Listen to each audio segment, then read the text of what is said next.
Hey everybody, welcome back to a word from our sponsor. My name is David Dietrich. Are you feeling slow, a little bit less energetic? You need a boost to your step? Well, you are in luck. Our sponsor, God, is giving out free custom workout plans just for you. He looks at your situation, creates a custom workout plan to stretch your spiritual muscles so that you can be in shape. That is what we're talking about today. We're talking about James 1. James 1 is, the book of James is a great book. It's kind of like the college man book. When I was in college, all the men wanted to go through James, but it's a great book because it kind of challenges you to take your faith seriously and look at the results of your faith. And it starts off with this great passage. We're going to start in James 1:1. It says, James, a servant of God and of the Lord Jesus Christ, to the 12 tribes in the dispersion, greetings. Count it all joy, my brothers, when you meet trials of various kinds, for you know that the testing of your faith produces steadfastness. And let steadfastness have its full effect, that you may be perfect and complete, lacking in nothing. This very quick couple of sentences that James starts off with is rich with application, and especially right now in our day and age when we so often living in a country that's full of luxury and things and distractions, we avoid anything that causes discomfort.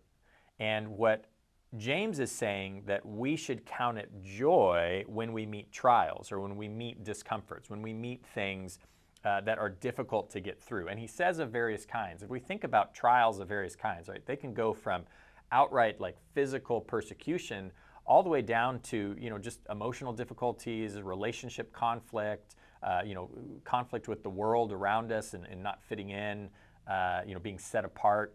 All of these trials are there to test our faith. And that testing of the faith, not in a testing of seeing if it's accurate, but in a testing and seeing if you have retained knowledge, right? So if we test something, we see if it's pure, there's that application, but there's also just like a test for knowledge. As a teacher, one of the things that was really important is if my heart is to train somebody up and to teach them things, I want to test their knowledge so that I know how to then give more knowledge, more wisdom to them so that they can grow in their understanding. So testing is a teaching tool primarily. And as we go through this and look at this testing of the faith that these trials are meant to do, these trials who are supposed to help us grow and learn and expand our faith, it produces something called steadfastness. And steadfastness is basically patience. It's this Greek word, which I'm not going to pronounce because I don't remember it. It's like hupamane or something like that. It kind of sounds like Polynesian or Hawaiian or something like that. But it's a word that means patience or endurance. And you find it in 2 Peter also. There's this passage in 2 Peter 1:5-6 where it talks about adding to your faith virtue and then knowledge and self-control and then steadfastness and then godliness and brotherly affection and love. And there's this kind of like ramp of spiritual maturity. And steadfastness is targeted both by Peter and James in these books as a means of growing our faith and accomplishing kind of becoming more Christ-like or more perfect and complete so that we would lack nothing. And my encouragement, my challenge today, both for me as I read these and to share with you guys is, do we count trials as joys? And do we see the purpose of trials?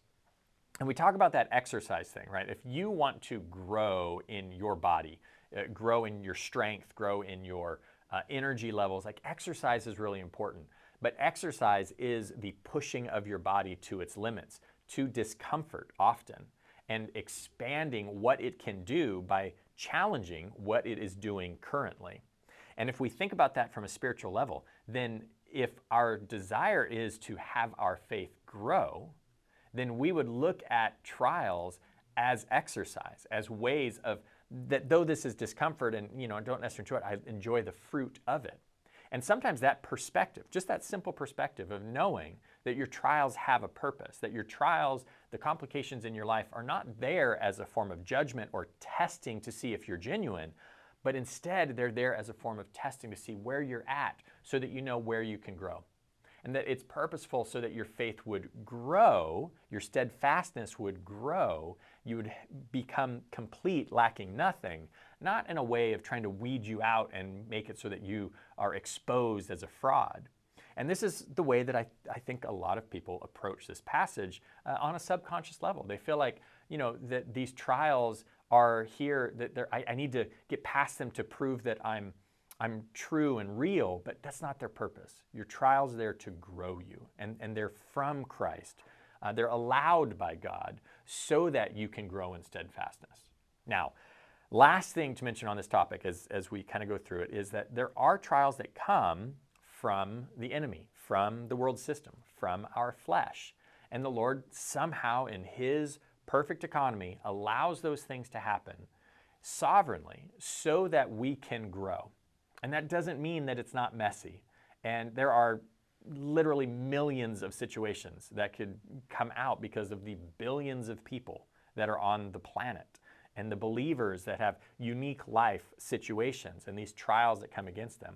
And there are differences between a trial and an assault and an attack.